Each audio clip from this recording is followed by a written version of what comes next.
అన్నీ ప్రైజ్లేడనియా అన్నాడు. అబ్బో ఏందబ్బా ఎవడరా వీడు అనుకున్నాను. నాకేం తెలియదు, గుర్తు రావట్లేదు. నన్ను అందరు గుర్తుపడతా, నేను అందరు నేడ గుర్తుపెట్టుకుంటా. ప్రైజ్లాడు తమ్ముడు అన్నాడు. అన్నీ బాగున్నారనియా అన్నాడు. నేను నా బాగా వాడికి ఏం తెలిసి, నువ్వు దిగుతావా, నేను దిగాలంటే నువ్వే దిగుపోరా అని చెప్పి ఒక మనిషి నన్ను అన్నది. ఆడ మనిషి అని నేనేం చెప్పను.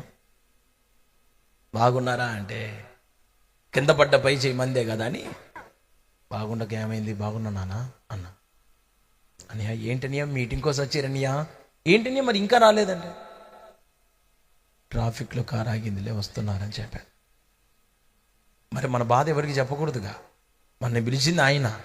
వీడు మన మీద జాలి పట్టమైంది అసలు అమాయకంగా. వారం నువ్వెవడరా నాకు నా మీద జాలి పడేది అని చెప్పి, అవసరం లేదులే అని వస్తున్నారులే అని చెప్పి అని చాలా హ్యాపీగా ఉందనియా అంటాడు.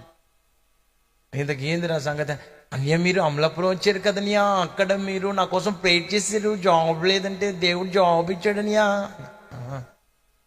సంతోషం నాన్న, వెరీ గుడ్ తమ్ముడు, హ్యాపీ నాన్న. అన్యా నేను ఇప్పుడే వస్తానని అని చెప్పి పోయింది. ఇంకా వాడు రాలా. నేను ఆ మనిషి మాట్లాడుతుంటే నేనేమనుకున్నా చెప్పినా, దేవుడు కాకిని పంపించాడు, నేను పంపించాడు, ఏదో ఒక రకంగా అవసరం తీరిందిలే, ఖచ్చితంగా మార్చల్లో పడ్డట్టే అనుకున్నా నేను. వాడు వచ్చినట్టు వచ్చిండు, మై మరిపించే ప్రోగ్రాం పెట్టిండు, 10 నిమిషాలు పట్టుమని కూడా నిలబడుకునే వాడి దారి వాడు చదువుకుని పోయా. ఇప్పుడు మరి నా బతుకేం కావాలా? అయినా కానీ నేనేం పెద్ద గేమి పర్వాలేదయ్యో, నేను అనుకున్నాలే కానీ నేను మనుషుల వైపు చూడు, నీ వైపు చూస్తాను, నువ్వేమేం ఏం చేస్తావు నాకు తెలియదు. నేనైతే మాత్రం నువ్వు పంపిస్తేనే పోతా, లేకపోతే పోనయ్యా అని చెప్పి ఆడే కూర్చున్నా. ఓ బాగున్న తర్వాత ఆ కుర్రోడే వచ్చాడు. అనియా సారీ అనియా, పర్లేదు తమ్ముడు అనియా, ప్రేర్ చేస్తాననియా నా కోసం అంటే. ఎందుకు చేయను, ఖాళీగానే ఉన్నాగా, వాక్య పరిచర్య అన్న లేదు ఈ పూట, కనీసం ప్రార్థన చేస్తా రారమ్మయ్యా, నువ్వు ప్రార్థన చేయించుకోవడానికి నువ్వన్న దొరికినావని చెప్పి వాడికి సంపూర్ణంగా హాయిగా ప్రార్థన చేసిన.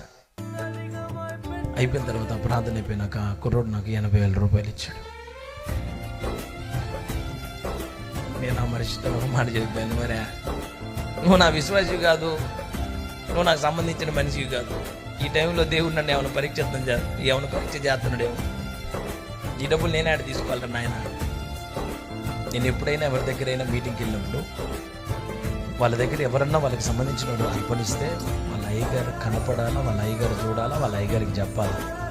అది ఓకే అయితేనే నేను తీసుకుంటాను, లేకపోతే గుర్తు చొప్పున సైడ్ స్టేజ్ వెనక్కి రండమ్మా, వెనక నుంచి వెనక సైడ్ చేసుకొని పోయి మనిషిని. అది మొదటి నుంచి నాకు వాడు. మీ పాస్టర్ గారికి తెలియకుండా